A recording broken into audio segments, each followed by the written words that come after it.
Mohon nasihatnya karena akhir-akhir ini ana malas beribadah. Baca fadilah ibadah yang anda mau lakukan. Saya sudah pernah ajarkan ini. Mau rajin sholat malam, baca hadis tentang sholat malam. Mau rajin sedekah, baca hadis tentang sedekah. Kita punya hak secara syar'i menanyakan saya dapat apa kalau saya kerjakan ibadah itu. Boleh, nggak apa-apa. Karena memang Allah yang menjanjikan itu, ya kan? Coba baca buku hadis, fadilah sholat duha, fadilah sholat sunnah, qabliyah, rawatib, fadilah sholat wajib, duhur, asar, maghrib, isya, fadilah bakti dengan orang tua, fadilah haji dan umrah, fadilah sadaqah, fadilah puasa Ramadan, fadilah.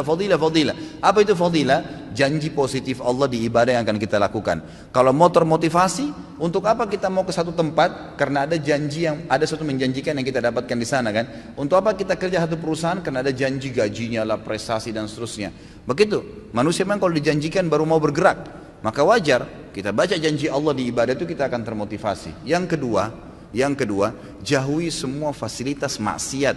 Karena semua yang membuat orang malas ibadah karena ada dosa.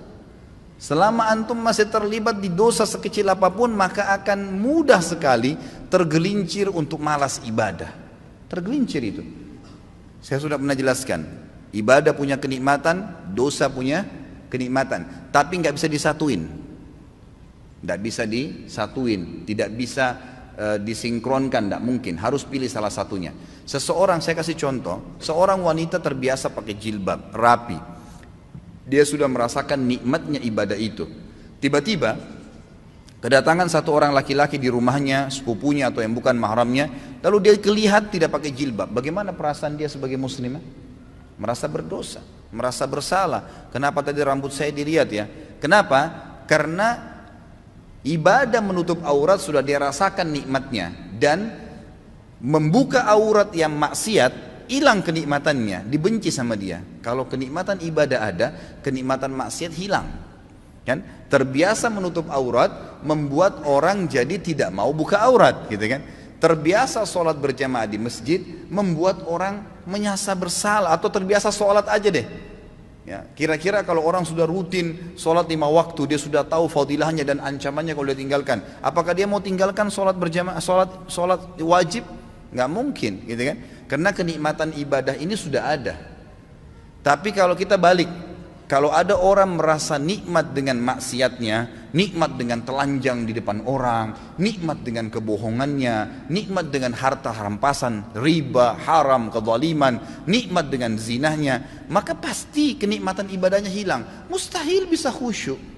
Biar dia mau tutup matanya, biar dia mau paksain, nggak bisa. Bangun sholat malam pun susah. Oh, sholat 5 waktu aja berat, mungkin cuma seperti orang kumur-kumur dan buru-buru kalau dia kerjakan. Nggak bisa. Makanya kata kunci yang kedua adalah jauhi kemaksiatan. Maka kenikmatan ibadah akan didapatkan. Yang pertama, bekali diri dulu dengan ilmunya.